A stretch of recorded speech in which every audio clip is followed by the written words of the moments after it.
Assalamualaikum warahmatullahi wabarakatuh. Bertemu kembali dengan kami Insight School Academy.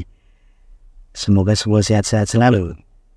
Kali ini kita akan memberikan sebuah tutorial sederhana masih terkait dengan perjurnalan, yaitu cara menambahkan nama penulis di metadata jurnal saat submit artikel. Jadi ada beberapa hal yang perlu kita cermati, bahwa kadang kita ketika menulis jurnal itu dilakukan secara tim begitu ya, sehingga bagaimana kita bisa memasukkan nama-nama lain penulis yang ada di artikel kita, sehingga nanti juga dia bisa masuk di metadata atau di jurnal yang sudah kita submit tersebut gitu ya. Nah, langkah-langkahnya sebenarnya hampir sama di tahap yang kemarin sudah kita buatkan tutorial terkait dengan cara mensubmit jurnal, cuma nanti kita coba fokuskan pada saat langkah di metadata begitu ya. Jadi nanti Anda bisa cek di tutorial sebelumnya terkait dengan cara mensubmit jurnal. Nah, saya langsung saja masuk pada langkah yang pertama, yaitu ketika kita sudah melakukan start untuk submit, kemudian sudah melakukan upload, maka nanti akan muncul di enter metadata. Nah, di enter metadata itu mengingatkan kembali bahwa di situ nanti kita diminta untuk memasukkan judul dari artikel kita, kemudian abstrak dari artikel kita, kemudian juga terkait dengan keyword dan juga daftar referensi atau daftar pustaka yang kita masukkan di artikel.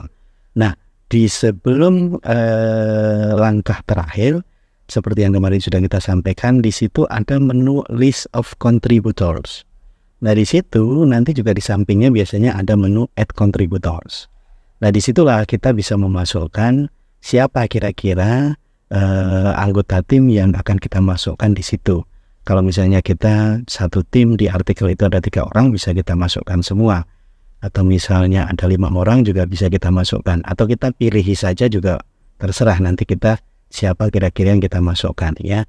Artinya nanti ketika kita meng-add contributor, maka itu nanti orang yang kita masukkan di metadata ini juga dia akan mendapatkan konfirmasi terkait dengan proses submit artikel kita. Entah nanti terkait dengan keberhasilan submit kita, kemudian terkait dengan informasi lanjutan dari submit kita, misalnya diminta untuk revisi dan sebagainya, itu nanti juga anggota tim yang kita masukkan itu nanti mendapatkan notifikasi begitu ya. Nah, langsung kita klik add contributor, maaf ya.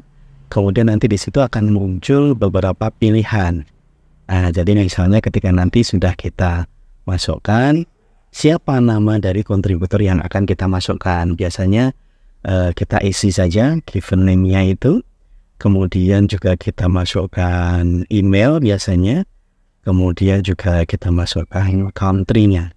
Jadi apa saja yang perlu diisi, biasanya di situ ada tanda bintangnya. Nah, yang ada tanda bintangnya berarti wajib kita isi. Nah, setelah kita isi misalnya di given name, family name, kemudian juga ada email dan country, maka nanti itu sudah kita masukkan. Nah, setelah kita sudah masukkan, maka nanti kita tinggal men-save. Nah, cuma persoalannya ada kontributor role misalnya di situ. Dia yang kita tambahkan itu sebagai apa? Misalnya sebagai author atau penulis juga, atau bisa jadi sebagai translator, itu nanti tergantung dari pilihan dari jurnal. Nah, kita tinggal klik saja.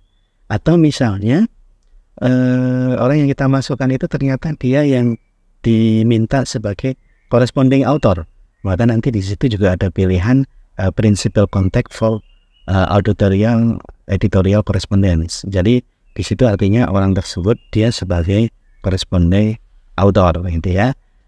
Jelas. Kemudian di item berikutnya itu dimunculkan juga include this contributor in browse list. Artinya dia juga masuk dalam list daftar dari kontributor tersebut gitu ya. Jadi itu nanti tergantung pilihan. Nah, ketika kita memilih principal contact for editorial correspondence, maka di situ nanti ada jurnal yang mengalihkan. Artinya mengalihkan itu berarti orang yang kita klik itu namanya dia sebagai corresponding author. Tapi ada juga jurnal yang dia double.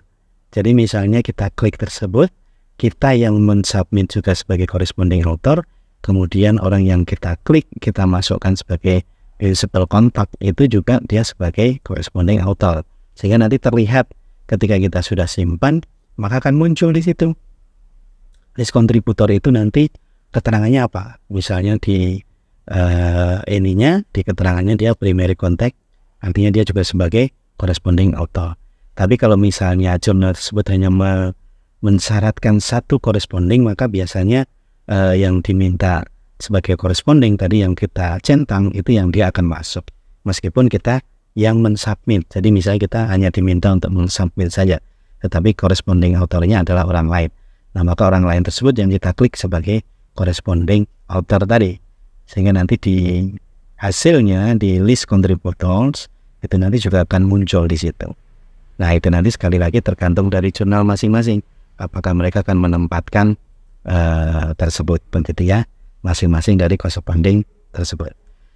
Baik, ini secara tips sederhana bagaimana kita menambahkan nama penulis di metadata. Nah, kita perlu cermati bahwa di penulisan metadata ini memang kita harus benar-benar sepakat dengan anggota tim siapa saja yang mau dimasukkan, gitu. Sehingga nanti ada keterangan dan ada juga notifikasi kepada orang-orang penulis yang nanti masuk dalam list kontributor tersebut yang dimasukkan di metadata. Saya kira itu sederhana tips kita untuk penambahan nama penulis di metadata saat kita mensubmit artikel. Semoga bermanfaat dan salam sukses selalu.